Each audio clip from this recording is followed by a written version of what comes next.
Hi guys, this is Mythical India and today we are going to talk about how Kohinoor, one of the oldest and most famous diamonds in the world, ended up with the British monarchy. The name Kohinoor means the mountain of light in the Persian language. Before we get into the history, there is an unverified theory about Kohinoor that is just too interesting to ignore. The theory says that the diamond was first mentioned more than 5000 years ago in a Sanskrit script. Its name might have been Syamantaka at the time. But as of now, this theory is most likely a speculation. The origins of Kohinoor are disputed. However, it's generally agreed that it came from a mine in South India.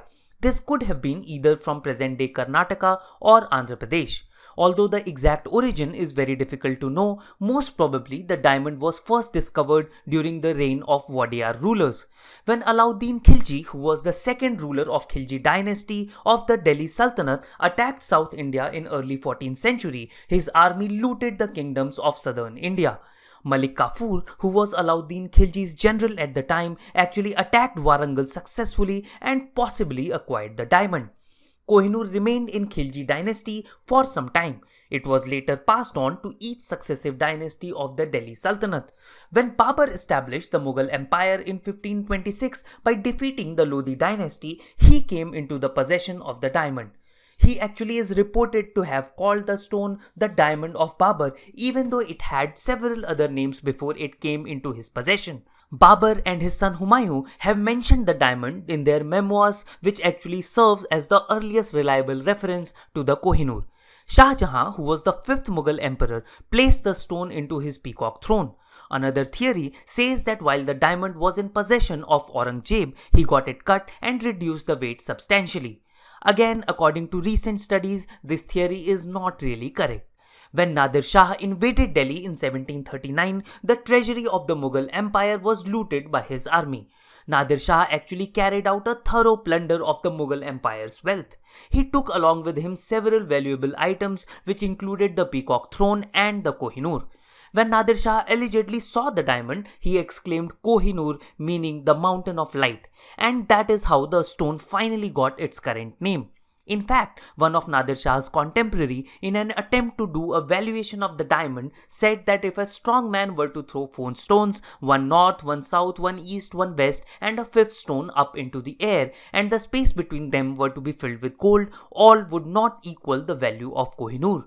The loot gained from Indian campaign was so much that Nadir Shah exempted all subjects from taxes for 3 years.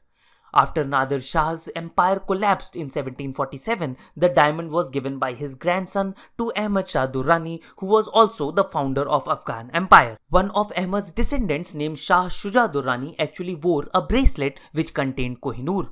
Shuja later ended up forming an alliance with the United Kingdom to help defend against possible invasion of Afghanistan by Russia. When Shuja was overthrown by Mahmud Shah, he managed to flee with the diamond and went to Lahore. He met the founder of Sikh Empire, Maharaja Ranjit Singh.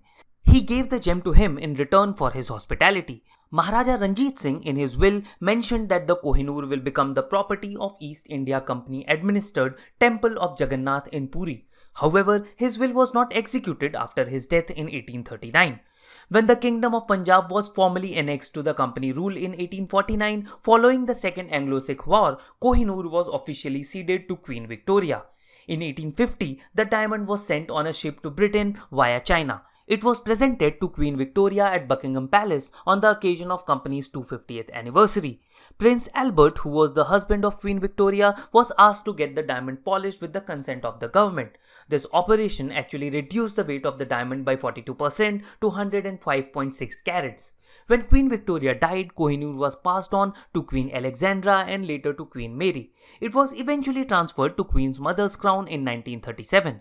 All these crowns are now on display in Jewel House at Tower of London. In fact, India, Pakistan, Iran and Afghanistan have all demanded ownership of Kohinoor at several points and asked for its return from United Kingdom. This is Mythical India and we will be bringing to you stories about Indian history, culture and people. So if you liked the video you just saw, don't forget to subscribe to our channel. Do let us know in the comments below if there's a particular story you would like us to present.